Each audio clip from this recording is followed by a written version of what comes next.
এটা আমার গরুর শেড। এখানে আমি করবো ছাগলের শেড। ওখানে কোয়েল পাখি। সকাল থেকে প্রচুর বৃষ্টি পড়তেছে, বৃষ্টিতে একদম একাকার। আচ্ছা, শুক্রবার বাড়িতে আসছিলাম খামারের কাজটা করার জন্য। বালি সিমেন্ট আনুষঙ্গিক কিছু কাজ আছে, এগুলো শেষ করার জন্য আসছিলাম।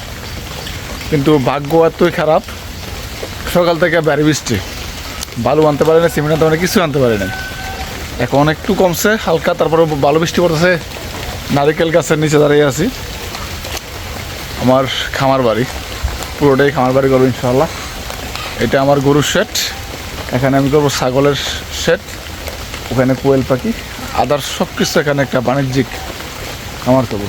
এই যে আমার এই যে খালি জায়গাটা আছে, এটার মধ্যে আমি একটা বাছুরের শেড করবো ইনশাআল্লাহ, ছোটো করে। কিন্তু আম গাছটার জন্য কিছু করতে পারছি না, সমস্যা নেই, আল্লাহ ভরসা। এই যে শান্তি আছে। 3টা মাস ভাই, 3টা মাস কাজ শেষ করতে পারতেছি না। কী করবো? এমন এক জায়গা, এটা আমার রাস্তা একটু দূরে, ওখান থেকে এখানে কোনো মালামাল আনা যায় না। ভ্যান বা বারে করে বা লুক দিয়ে আনতে হয় মাথায় করে। এই জন্য আমার যে বিটের মাটিটা আছে, মাটিটা ফালানো হয় নাই। এই জন্য কাজটা আজকে 2 থেকে আড়াই মাস আটকে রয়েছে। বিটে মাটি ফালাতে পারি না, ঢালা দিতে পারি না, আস্ত করতে পারতেছি না, চারের কাজ করতে পারতেছি না, দেন কোনো কাজই হচ্ছে না। তো আজকে ভাবছিলাম যে সিমেন্ট বা আনুষঙ্গিক কিছু আনবো, কিন্তু আনতে পারি নাই। কারণ হলো বৃষ্টি, সকাল থেকে বৃষ্টি পড়তেছে। বৃষ্টির কারণে কিছু করতে পারি না। বৃষ্টি পড়তে খুব দারুণ একটা পরিবেশ, অসাধারণ ওয়েদার আমার এখানে। প্রচুর চারিদিকে গাছপালা আছে, হিউজ পরিমাণ গাছপালা আছে। গাছপালার মাঝেই আমার খামারটা দেখতে পাচ্ছেন আপনারা। এটা আমার খামার। দেখে আপনাকে পিছনে কেমন এই যে পরিস্থিতি। এই যে বালু কিছু আছে, আরও বালু লাগবে, অনেক, এক গাড়ি বালু লাগবে। এগুলোতে কিছুই হবে না।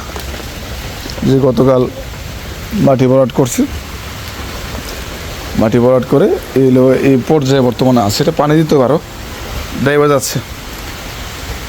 মাটি আরও একটু নিচে রাখতাম, তো আমার ইট লেগে গেছে বেশি।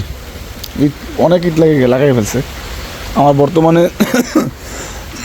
এই ইটগুলা আর ওই ইটগুলো আছে, সব মিলিয়ে সর্বশেষ করলে 1000 ইট আছে। 1000 ইট হবে না, আরও ইট আমার আনতে হবে। আমি চাইছিলাম আমার যে গোবর বা উচ্ছিষ্ট জায়গাটা এখানে করার জন্য, এই জায়গাটায় করার জন্য, খামারের পেছনে ছিল, কিন্তু আমার বাবা দেয় নাই। তো এখন করছে ওই সামনে, ওই একদম সোজা সামনে এটা করা হয়েছে। এইতে মোটামুটি এখন একটা ভালো একটা অবস্থানে আছে। এখন জাস্ট এদিক দিয়ে আর দুটা ইট গাঁথতে হবে, ওই দিক দিয়ে একটা, পশ্চিম দিয়ে 2টা। এমনি ইট গাঁথা হয়ে গেলে ফাইনাল, আর কিছু লাগবে না। এখন চিন্তায় আছি কী করবো। কাজটা শেষ করে দেবো ইনশাল্লাহ, আশা করি। যদি বৃষ্টি না থাকতো, আজকে যদি বৃষ্টি না থাকতো, তাহলে আজকের মধ্যে কাজটা শেষ হয়ে যেত। এই টোটাল শেষ করে ফেলতাম আজকের মতো। বলতে কি, ইট এবং সিমেন্ট বালি যা লাগে সব কিছু আজকে নিয়ে আসতাম, নিয়ে এসে দিয়ে চলে যেতাম। কিন্তু আজকে বিকালে অথবা কালকে সকালে, শনিবার সকালে ঘুরে চলে যাব। আজকে শুক্রবার, ভিডিও কবে আপলোড হয় বলা যায় না। খুব ব্যস্ত মানুষ, চাকরি পাশাপাশি করার চেষ্টা করি। সপ্তাহে একদিন আসি, এসে কাজগুলো দেখার চেষ্টা করতেছি যতটুকু পারে, চাকরি করার পাশাপাশি। আশা করা যায় আপনার দোয়া যদি থাকে, কাজটা এই মাসের মধ্যে শেষ করার ইচ্ছা আছে। বাকিটা আল্লাহ মালিক দেন। তারপরে আস্তে ধীরে খামারের কাজ স্টার্ট করবো। এরপরে আমি করবো ছাগলের শেড, এরপরে করবো কোয়েল পাখির শেড। এগুলো আস্তে ধীরে, চাকরি থাকা অবস্থায় আস্তে ধীরে এগুলো শেষ করে দেন একটা অবস্থানে নিয়ে গিয়ে তারপরে আমি এখানে আসতে হবে। এর আগে আসলে হবে না, কারণ তার আগে যদি আসি তাহলে কিন্তু অবস্থা খারাপ হয়ে যাবে। কারণ কি, রানিং একটা ইনকাম আছে, খামার থেকে ইনকাম হতে কমসে কম 6 মাস বা 1 বছর লাগবে। এই 6 মাস 1 বছর আমাকে ব্যাকআপ দেওয়ার ব্যবস্থা রাখতে হবে।